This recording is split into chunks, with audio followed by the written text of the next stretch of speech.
Bienvenidos a Entérate. Aquí están nuestros temas de hoy. El Ministerio de Defensa es blanco por estos días de fuertes críticas. El escándalo en la cárcel militar de Tolemaida por lujos y excesos de militares condenados y una arremetida de las FARC y la violencia son los puntos más controvertidos de esa cartera. Sin embargo, también hay logros en materia de seguridad, como los golpes dados a las FARC y las bandas criminales, así como el nuevo acuerdo con Venezuela para luchar contra el narcotráfico. El ministro Rodrigo Rivera estará con nosotros para hablar de estos temas. Este es fin de semana electoral en Perú. 5 candidatos disputan de manera muy cerrada el favor de los electores. El gran favorito, Ollanta Humala, parece ser el único seguro para alcanzar la segunda vuelta. Keiko Fujimori, Alejandro Toledo y Pedro Pablo Kuczynski disputan la segunda opción. Entre ellos estará el sucesor de Alan García, un mandatario con poco respaldo, pero que entrega un país con un gran crecimiento económico. Un especialista peruano nos acompañará para analizar la campaña y el futuro de ese país. Estas imágenes de la Plaza de Bolívar de Bogotá, de miles de personas caminando con los pantalones recogidos, impactaron al mundo. Fue el homenaje a las víctimas de las minas antipersona que han mutilado a 9.133 personas en Colombia en los últimos 20 años. Esta semana se conmemoró el día en la lucha contra esa arma proscrita en el mundo, pero que en este país es usada por grupos ilegales. Una víctima de esas minas estará con nosotros para contarnos su drama, pero también para contarnos cómo ha logrado salir adelante. Nos acompaña hoy el ministro de la Defensa de Colombia, el doctor Rodrigo Rivera. Ministro, se han firmado recientemente convenios por parte del gobierno de Colombia con Ecuador, con Panamá, con Perú. Hay una solidaridad y un entendimiento absoluto con Brasil, y se acaba de firmar precisamente un nuevo acuerdo de cooperación en la lucha antinarcóticos con Venezuela. ¿Cuál es el alcance de este convenio, señor ministro? Así es, Darío. Hemos logrado un consenso con las autoridades de Venezuela para este propósito. Es un acuerdo para luchar en ambos países contra el problema mundial de las drogas en todas sus manifestaciones. Usted puede pensar los cultivos ilícitos, los laboratorios para producción, las rutas de distribución o de transporte de la droga ilícita, los puertos de embarque, el lavado de activos, incluso la propia demanda, el propio consumo, los precursores químicos, en fin, todas las facetas que nos permitan enfrentar las estructuras criminales en cada uno de los eslabones, pero al mismo tiempo compartir experiencias de los dos países, las mejores prácticas, para podernos igualar por lo alto y ser mucho más eficaces en la lucha contra este flagelo. En el caso del terrorismo, ¿no está comprendido aquí en este convenio? Si usted piensa, Darío, que el terrorismo está financiado fundamentalmente con el recurso proveniente de los narcóticos, pues esto va a afectar toda la criminalidad transnacional que hay en la frontera y en ambos países. El secuestro, la extorsión, los grupos terroristas. De hecho, ya aún antes de suscribirse este acuerdo, Venezuela nos había entregado terroristas de las FARC y terroristas del ELN, por supuesto no por el delito de terrorismo cometido allá, pero sí por delitos de secuestro o de extorsión cometidos allá y en Colombia para que sean judicializados en nuestro país. Pero algunos críticos dicen, nos están entregando mulas, por así decirlo, y perdón por la expresión, no a los jefes que evidentemente al parecer siguen allí. Darío, nos han entregado terroristas de FARC y ELN condenados en Colombia apenas de más de 40 años. O sea, delincuentes atroces y delincuentes bien peligrosos. Nos van a entregar a los 2 terroristas del ELN que nos asesinaron 3 infantes de marina hace unas semanas en Arauca. Y hay que tener confianza, Darío. Yo creo que esto va mostrando un camino, va construyendo confianza. Obras son amores y no buenas razones. Y en la medida en que vamos construyendo esa confianza y vamos teniendo información, yo creo que la podremos compartir y tener éxito frente a los grandes cacaos. Pero va a insistir este gobierno en lo que había solicitado su antecesor, el expresidente Uribe, de pedir las cabezas, unas que están allá como Márquez, García, Gavino, por ejemplo. Mira, Darío, no depende de un nombre o del otro, depende de la calidad de la información que tengamos. En la medida en que tengamos información que nos permita ir por un delincuente a Venezuela, vamos a compartirla con el gobierno de Venezuela y a esperar que funcione la cooperación como ha venido funcionando. De hecho, en el caso de un importante narcotraficante, el Beto Barín, fue capturado en Margarita, importante en Colombia, en una zona de Colombia, en el Valle del Cauca, con inteligencia provista por autoridades colombianas y extraditado a los Estados Unidos por petición que hicimos los colombianos. Eso le demuestra cómo, en la medida en que tengamos información sobre narcotraficantes o narcoterroristas o secuestradores, la vamos a compartir y a esperar que siga funcionando la cooperación bien. ¿Significa eso que la información que en su momento había entregado el gobierno del presidente Uribe no era suficientemente confiable ni seria? Significa que la inteligencia es variable, es la foto de un día. Pero obviamente usted sabe, Darío, cuando la inteligencia se revela, pues se pierde. Porque se queman las fuentes, se quema la información, la gente se mueve. Cambian de lugar. Pero por supuesto, la primera clave en el manejo de la inteligencia es la discreción, es la prudencia. Y nosotros hemos resuelto que esta relación con Venezuela esté enmarcada dentro de esa discreción, de esa prudencia estratégica. Solamente damos parte de los logros obtenidos, pero no vamos a ir anunciando lo que vamos a hacer conjuntamente con el gobierno de Venezuela, pero lo vamos a hacer. ¿Qué nos permite creer que en esta oportunidad sí va a funcionar realmente este nuevo convenio firmado con Venezuela? Porque en el pasado también teníamos muchos convenios, muchas palabras, cosas muy bonitas, y no funcionaron. Darío, es una apuesta, pero es una apuesta que vale la pena. Los países no tienen sentimientos, tienen intereses. Y por supuesto los intereses de Colombia y de Venezuela, más allá de los gobiernos, de las personas que somos transitorias, son intereses totalmente yuxtapuestos, totalmente coincidentes. De modo que la responsabilidad de los gobiernos es trabajar, si ha habido problemas en el pasado, para resolverlos. Es lo que estamos haciendo con buenos resultados. O sea, no estamos hablando solamente de palabras. Ya nos han entregado delincuentes, ya hemos tenido éxito, ya los delincuentes están siendo advertidos de que no existen burladeros en la frontera, ni en Colombia, ni en Venezuela, ni en Ecuador, ni en Perú, ni en Panamá, que las fronteras y las nacionalidades, en una especie de chauvinismo, de nacionalismo ultranza, no van a ser amparo que los ponga por fuera del alcance de la ley. Ministro, el expresidente Uribe, en un Twitter, ha dicho que este narcotraficante, empresario venezolano, que ya el presidente Juan Manuel Santos dijo se extradita a Venezuela, una vez recibió un concepto del Ministerio del Gobierno, había hecho, que Estados Unidos había hecho primero la petición que Venezuela. ¿Por qué se le va a dar prioridad y prelación a Venezuela y no hacia los Estados Unidos? Bueno, también ha dicho el expresidente Uribe que él respeta la decisión que finalmente tome el presidente Santos. Y este es un tema enteramente del fuero presidencial.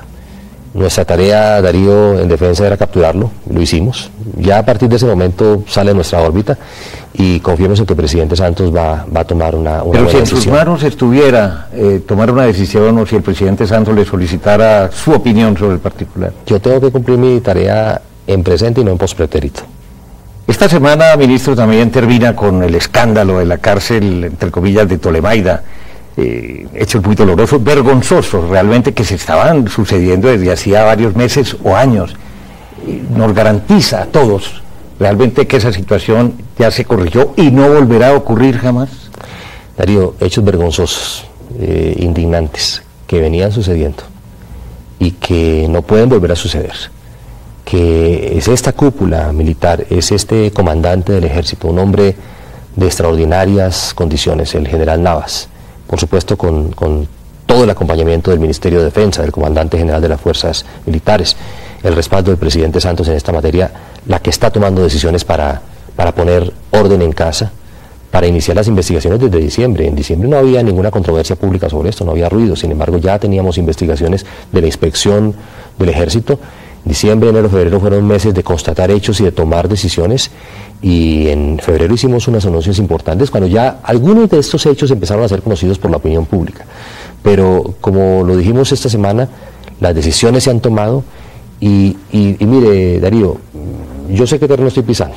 Yo no voy a meter aquí las manos en la candela por nada ni por nadie, pero sí le quiero decir, cualquier información que tenga la ciudadanía que nos pueda proveer es bienvenida, y vamos a actuar sobre esa información, vamos a verificarla y vamos a actuar con toda energía. ¿Por qué usted se opone al traslado hacia la cárcel de Guaduas en Cundinamarca, que es un penal que puede albergar 3 o 4 mil personas? Darío, es una decisión que no es individual, es una decisión que habíamos tomado con el ministro del Interior, con el almirante Celi, con el general Navas, cuando hace un par de meses evaluamos esa posibilidad.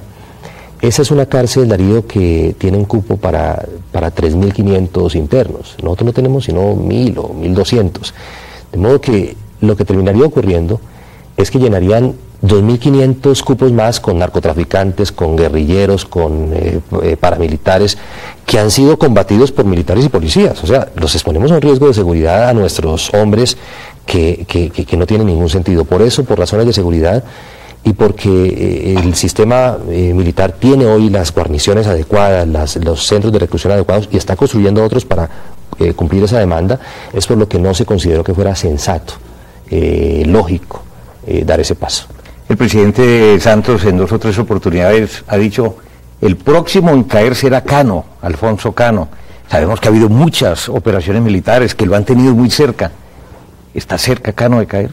No vamos a especular con ese tema, Darío. Nuestra tarea es perseguir a todos los bandidos, terroristas, jefes de bandas criminales, narcotraficantes, y también el que asesina a una madre de familia humilde que va con su niña por robarle un celular. Esa es nuestra tarea también. Y no vamos a hacer excepciones. Pero la guerrilla ha incrementado su accionar en algunos departamentos y hoy hay una percepción de que son demasiadas las acciones terroristas que están cometiendo los guerrilleros de las FARC y del ELN. Lo que están haciendo es tratar de dar golpes de impacto, golpes de oportunidad, Darío, para frenar la ofensiva que sobre sus madrigueras históricas, sobre sus campamentos históricos, estamos adelantando. Por cierto, usted recuerda en las últimas semanas el golpe contra el Frente 30 ya en los límites entre Chocó y Valle del Cauca. 10 bandidos dados de baja, y luego contra el Frente Sexto en el Cauca, 15 de estos bandidos neutralizados. Como estamos yendo por ellos a sus madrigueras, donde fueron intocables durante décadas, pues cogen a los milicianos abajo para que pongan un petardo aquí, otro petardo. Eso es sencillo. O sea, el terrorismo es muestra de debilidad, no de fortaleza, de cobardía. No combaten. Parte de la estrategia a la que han regresado, que es guerra de guerrillas, es preservar la fuerza, no combatir. Eluden el combate porque no son capaces de resistirlo, pero acuden al expediente fácil y muy impactante, muy efectista del terrorismo sobre una carretera, sobre un oleoducto, o de hacerle un plan de francotiradores, un plan pistola a nuestros policías con golpes de oportunidad. ¿Tiene las botas puestas, ministro?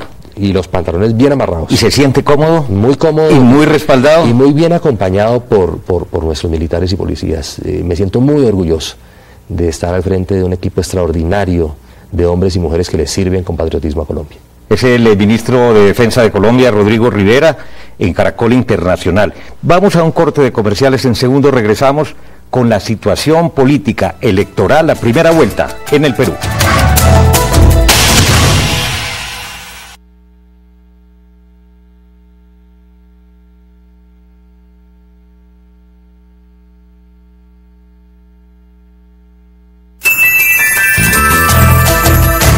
Continuamos en Entérate.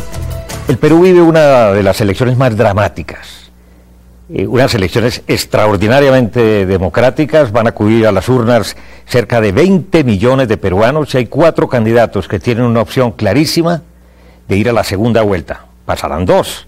Recordemos que en el Perú el voto es obligatorio. Y las últimas encuestas de hace una semana, de acuerdo con la prohibición legal, en los últimos días no se pueden hacer encuestas. Estos son los resultados y hemos invitado al doctor Aldo Olano. Él es sociólogo de la Universidad de San Marcos en Lima, es magíster en ciencias políticas y es profesor de la Universidad Externado de Colombia. Bienvenido. Muchas gracias, Darío, por la invitación. Bueno, todos estamos como con los pelos de punta y sí, cruzando los dedos. Porque sí, claro. Antes de entrar realmente, profesor, a analizar lo que puede pasar y el significado que tiene para el Perú, ¿cómo se explica que un país que ha tenido el año pasado un crecimiento del 8.6% en su Producto Interno Bruto, en su economía, un promedio de crecimiento en los últimos 5 años del 6%, uno de los más altos de América Latina, desde luego sin tener en cuenta a Brasil, con una gestión del presidente García en lo económico muy exitoso, porque ha disminuido la pobreza en 14 puntos, porque adicionalmente ha llevado inversión extranjera por caudales, hay una gran confianza en el Perú, y que Alan García, segunda vez presidente, no tenga su candidato propio.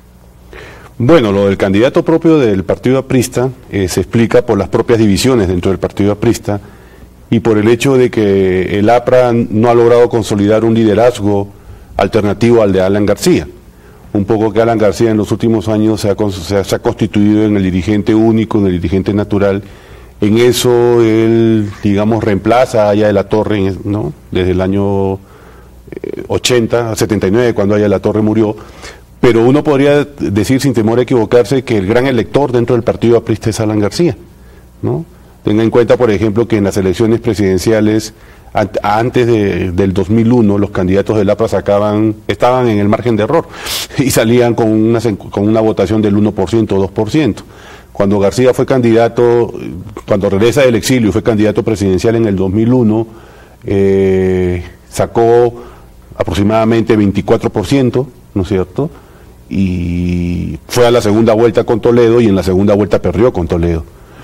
Y en el año 2006, Ollanta Humala queda primero con 30 puntos, Alan García pasa a la segunda vuelta y le gana. Y le ganó, pero por un margen muy estrecho. 5% apenas. 5 puntos nomás de ventaja. A ver, ¿se pudiera presentar un escenario parecido con estos candidatos? Miremos, por ejemplo, esta primera encuesta de Ipsos Apoyo, que es una de las firmas más serias y más reconocidas del Perú. Ollanta Humala tiene el 27.2%, Keiko Fujimori, la hija del expresidente dictador Fujimori, el 20.5%, pero Alejandro Toledo está casi que en empate técnico con Pedro Pablo Kuczynski y lo propio con Keiko. De esos tres, ¿cuál pudiera tener realmente más chance de enfrentarse a Ollanta Humala, que pareciera ser fijo para la segunda vuelta? Sí, bueno, en Perú los analistas dan por hecho que Ollanta va a la segunda vuelta. Claro. Eso ya es inamovible, ¿no? Inclusive puede haber subido un poco más en estos últimos días, ¿no? O sea, por la campaña política que él ha adelantado, la campaña electoral, que parece ha sido una campaña muy inteligente. Hay otra encuesta que da segundo lugar a Toledo, ¿no? Justamente por eso es lo que decimos del margen de error. Hay otra encuesta que le da 20.2 a Toledo, ¿no? Y pone a Toledo en segundo lugar, entonces con la mayor posibilidad de pasar a la segunda vuelta junto con Ollanta. En la segunda vuelta, ¿qué puede pasar? Bueno, ahí depende de cómo se alineen los partidos, ¿no? Definitivamente creo que Ollanta corre solo. Corre solo, pero para la segunda vuelta, independientemente de quién gane, ¿los demás lo van a apoyar como sucedió en la contienda pasada? Es que en la contienda pasada también él se quedó solo. Y más bien todos los candidatos, el resto de candidatos, se alineó con Alan García. Por eso, y eso pudiera pasar aquí alrededor de uno de los tres que pudiera pasar. Está más difícil la cosa porque yo veo, por ejemplo, prácticamente imposible que un elector de Alejandro Toledo se incline por Keiko en caso Keiko pase a la segunda ronda, ¿no? O sea, si algo caracteriza, creo yo, al elector de Alejandro Toledo, al votante de Alejandro Toledo, es el hecho de no sintonizar para nada. No quieren saber nada de la familia Fujimori. Exacto, ¿no? Uno podría pensar, por ejemplo, de que hay más cercanías políticas entre Pedro Pablo Kuczynski y Alejandro Toledo. En caso Alejandro Toledo pase a la segunda ronda, podría recibir el apoyo de Kuczynski. Recordemos que Kuczynski fue ministro de Hacienda de Alejandro Toledo, ¿no es cierto? Y se dice de que parte del éxito económico de Perú se debe a la gestión de Kuczynski, cuando fue ministro de Hacienda. Claro. Entonces es más probable, y a pesar de que en las últimas semanas se han peleado producto pues de la campaña electoral, es claro de que el elector de Kuczynski, a mi modo de ver, se inclinaría por Toledo en una segunda vuelta. Entonces Toledo puede contar con el apoyo de los votantes de Kuczynski, ¿no? Porque hay cercanías ideológicas, hay cercanías sociales, digamos, es un elector que está sintonizado con el proyecto. Está más en esa onda, claro, el proyecto, digamos, de libre empresa, de libre mercado. Modelo García, modelo Toledo. Exacto, ¿sí? Yo a Keiko la veo que corre sola también. Sí, o sea, ahora, uno no sabe hasta dónde en un momento determinado el electorado de Keiko va a acatar sus órdenes o simplemente dice, de pronto me va a dar miedo de Ollanta Humala porque va a significar Chávez, Bolivia, Nicaragua, toda esa facción, Ecuador. Sí, ahora mira tú de que los contradictores tanto de Ollanta como de Keiko los ubican a ambos como antisistema, ¿no? O sea, en eso, digamos, los contradictores de ambos coinciden de que ambos son antisistema, pero teniendo en cuenta de que este supuesto propuesta antisistémica de Keiko se iría más por el campo, digamos, de la democracia, porque ella de alguna manera encarna el pasado autoritario de su padre, mientras que Ollanta encarnaría más bien el antisistema en el campo económico, en el sentido de que es un contradictor del libre mercado. Él lo quiere tratado de libre comercio, por lo menos lo quiere revisar. No, cosa que es falso, porque ya Ollanta en las últimas semanas moderó mucho su discurso. Pero se le puede creer. Bueno, pues creerle a un político en campaña electoral es que es difícil, con los antecedentes que hemos tenido con Fidel Castro, con el propio Hugo claro. Chávez, con Sí, Ortega, sí. con toda esta gente. Sí, pues, pero Max Weber acuñó, ¿no es cierto?, un término que es bastante interesante, que permite diferenciar, ¿no es cierto?, la actitud del político cuando está en campaña y cuando ya es gobernante, ¿no? O sea, la segunda es la ética de la responsabilidad, en el sentido de que uno como gobernante va a tener que olvidar lo que dijo en la campaña porque... El realismo. Claro, es distinto ser candidato a ser gobernante, ¿no? En pocas palabras, doctor Olano, Sí. si Ollanta ganara en la segunda vuelta, ¿cómo se imaginaría al Perú o cómo se imaginaría de nuevo al Perú en manos de Toledo? ¿Cómo, perdón? Si Ollanta ganara la segunda vuelta, O sea, es elegido presidente. si es elegido presidente, Ajá. ¿qué pasaría para el Perú? Bueno, es un poco difícil leer el futuro, ¿no? O sea, yo no me atrevo a leer el futuro, yo más bien evalúo sobre la base de cómo se van dando las cosas. Pero, como le digo, por ejemplo, Ollanta ha moderado muchos elementos de su discurso, ¿no? Ya es menos radical. Es menos radical. Por ejemplo, ha prometido continuar los tratados de libre comercio, ni siquiera revisarlos ya, Sí, ¿no? Ni siquiera revisarlos, dejarlos tal como están. pero en el tema de Chávez, por ejemplo, que le ha tratado de desmarcarse, que no se meta, que no se entrometa, Bueno, no, yo no sabría decirte exactamente qué puede pasar en una relación. uno no sabe si al otro día viene el abrazo, ¿no? Seguramente se va a tener el abrazo, y si Ollanta gana, Chávez va a estar en la toma de posesión, eso délo por hecho. Yo no sé qué tanto también, por ejemplo, la población esté dispuesta, ¿no es cierto?, a aceptar un modelo chavista. ¿Por qué? Porque pues el pasado autoritario de todas maneras está muy latente y la gente tiene un mal recuerdo, aunque hay un 20% que ve bien eso y que se refleja en la encuesta, en la importante votación que recibe Keiko, ¿no? Recordemos que Keiko en la anterior campaña, en el 2006, fue la candidata al Congreso más votada, ¿no? Lo cual pues para todos los analistas resultó muy sorprendente, ¿no? Pero claro, también se dice de que ese es un voto duro. Keiko no se ha movido de ese 20% desde que comenzaron las encuestas. Cuando Toledo estaba primero con el 32, 36%, Keiko estaba en 20%. Y Keiko se ha mantenido 20, 18, 20, 18 y de ahí no se ha movido, ¿no? Lo cual significa de que hay un elector plenamente identificado con su candidatura.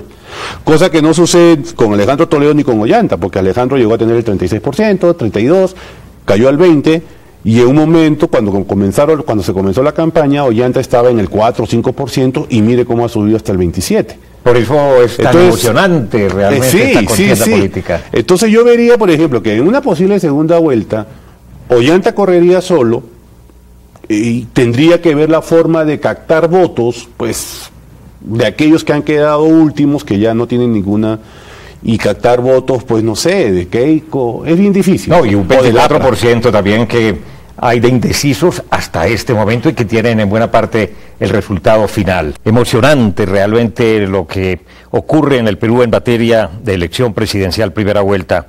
Continúe con nosotros en Entérate en Segundos y con ocasión del Día Internacional de la Lucha contra las Minas Antipersona, un colombiano ejemplo de vida. Ya regresamos.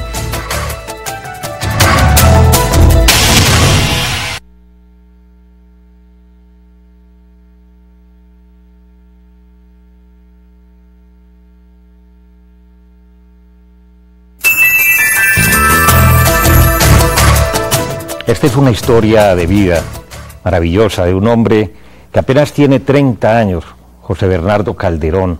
Hace 8 perdió la pierna derecha. En ese mismo atentado le quedó muy afectada la pierna izquierda. Él era agricultor. Estaba colocando una cerca en el campo a unos 160 kilómetros de Bogotá y le estalló una mina antipersona que por poco lo mata. José Bernardo, ¿usted creyó que se moría? Sí, señor, es un momento tenaz y sí, lo primero que uno piensa en ese momento que está ahí, se le acabó la vida en ese momento.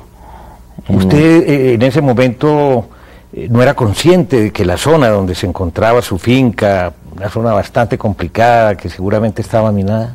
No, señor, nunca, o sea, primero que nunca se había escuchado un accidente, nunca había pasado un accidente por ahí en esa zona. Entonces y en el campo, entonces uno nunca por allá, digamos, tiene esas prevenciones, ¿sí? muy calmado en ese momento de minas, en ese tiempo, entonces no estaba uno mejor como alertado de esa situación. Hombre, ¿cómo no se desangró estando en un municipio como Topaipí, perdiendo una pierna, quedando muy afectada la otra? ¿Quién lo recogió y quién lo llevó a que le prestaran un primer auxilio? Me recogieron unos compañeros, un compañero de trabajo y otros amigos que estaban por ahí, vecinos, escucharon el bombazo y se fueron a mirar a ver qué es lo que había sucedido. El compañero que estaba conmigo fue y también les avisó a las demás gente qué era lo que había pasado. Sí, no me desangré, no sé cómo no perdí la vida, porque fue demasiada sangre que uno bota en ese momento, y de aquí a llegar a los primeros auxilios, que fue en Pacho, es complicadísimo, porque primero siempre queda retirado, segundo que un carro en ese momento no es así tan fácil de conseguir. Exacto. Le da miedo, no colabora. Sí, entonces es complicado. Claro. Es, mejor dicho, un milagro estar uno vivo. Bueno, pero José Bernardo, ¿esa explosión de una mina se siente con un gran estruendo? O... Sí, señor, eso es un estruendo, ni el tenaz. El estruendo, el humo después del que explota es tenaz. Ese humo también me afectó uno de los pulmones, que afecta a uno de los pulmones por ese humo, porque ese humo es demasiadamente espeso, no se va tan rápido, entonces queda como ahí en el momento, entonces uno le toca tragarse, mejor dicho, todo ese humo, entonces es terrible. Un momento tenaz. Colombia es el segundo país del mundo con más víctimas como consecuencia de las minas antipersona. Son 9.000 víctimas, muchas de ellas mortales, y las demás, 8.500 personas, soldados, policías, agricultores, civiles, pues han quedado francamente discapacitados. Sin embargo, su ejemplo es maravilloso, porque usted empezó a trabajar en el Centro de Rehabilitación Integral, primero como auxiliar de laboratorio, y hoy atiende a muchos otros que llegan con el mismo problema, que necesitan una prótesis y sobre todo que necesitan la salud del espíritu. ¿Cómo ha hecho para usted levantarse a pesar de los inconvenientes y ayudar a otros, José Bernardo? Sí, a pesar de esos malos momentos que fueron en esa época, miren que también hay todo tampoco no es malo. Gracias a Dios me dieron la oportunidad de trabajar en CIRE. Bueno, antes de trabajar, ahí empecé la rehabilitación, llegué como paciente y después entré a trabajar como auxiliar de laboratorio en CIRE. Es una gran institución. Miren que eso es o sea, para uno poder colaborarle a los demás pacientes y hayan sido víctima por mina o por otro accidente, eso lo llena a uno de mucho valor y para seguir hacia adelante, y eso es una gran oportunidad para nosotros y para poder, mejor dicho, de todo, dar como un ejemplo también de vida para aquellas personas que han sufrido accidentes y que han estado decaídas, porque es tenaz, uno que le ha pasado claro. Eso, entonces eso es tenaz, tener un accidente de esos. José Bernardo, ¿por qué no regresó a su finca, a su pueblo, a Topaipí? ¿Por qué se tuvo que quedar en Bogotá? ¿Usted puso algún denuncio y eso le causó problemas? Sí, miren que mientras que estuve en el hospital de la Samaritana, que el gobierno me iba a colaborar, que para la hospitalización, que para la prótesis, que me iban a dar, no sé, una plata. Bueno, ellos decían que tenía que empezar con un proceso, y si era mejor para poderme colaborar, colocarle un denuncio a aquel grupo que se encontraba allá, que colocarles el denuncio para que ellos era que habían colocado la mina. Pues uno, por decir, oiga, le van a colaborar, pues entonces vamos a hacer lo que más, sabiendo que era la guerrilla que habían colocado la mina, pues les colocamos el denuncio, pero más tardar fue colocar el denuncio que ellos saber no sé cómo se enteraron y no pude volver, que eso era Empezaron a amenazarlo. A amenazarme. Lo llamaban por teléfono. Por teléfono, y a mi familia, todos se tuvieron que venir. A mis suegros, ellos se vinieron de allá, se vinieron desplazados, no pude volver allá. Bueno, ahorita voy, pero muy poco. Y mi madre, que se encuentra todavía allá, ella sí dijo, pues bueno, pase lo que pase, no quiere dejar la tierra. No, exacto, porque es muy doloroso. No solamente muy pierde usted una pierna, queda afectado, se afecta también un pulmón, sino que se convierte en desplazado con sus suegros, con su esposa, con su familia. ¿Los perdona a quienes hicieron eso? Pues sí. Miren que tampoco no hay que guardar ya rencor en estas. Lo que sí hacemos es un llamado para aquella gente que todavía está utilizando aquellas minas, para que ya dejemos esta guerra sin sentido, sin saber, y más que todo los afectados que son los campesinos. Claro, una guerra que, contando los paramilitares y demás, en Colombia ha dejado más de 2,5 millones de desplazados, más de 9.000 víctimas muy afectadas como consecuencia de las minas antipersona, pero usted es un ejemplo de superación, José Bernardo Calderón, y por eso queríamos presentar su caso y su testimonio hoy en Entérate. Muchas gracias. De todas maneras, sí, de parte mía personalmente quiero dar las gracias por la gran invitación y esta gran oportunidad de poder uno contar la historia y que se puede salir. Exacto. Se puede salir adelante. Se puede salir adelante, y también gracias a CIRE. A CIRE, que es una institución de verdad muy maravillosa y nos ha colaborado a las víctimas, y a pesar que no tienen ellos mucho apoyo del gobierno, que quisiéramos que de verdad nos tuvieran más en cuenta estas instituciones que de pronto nos han tenido como alejados, pero agradecer de verdad, de todo corazón, a toda esta gente que han luchado para nosotros poder salir adelante. Otro colombiano que vale la pena, José Bernardo Calderón, en Entérate. Ha sido muy grato estar de nuevo con ustedes. Hasta la próxima.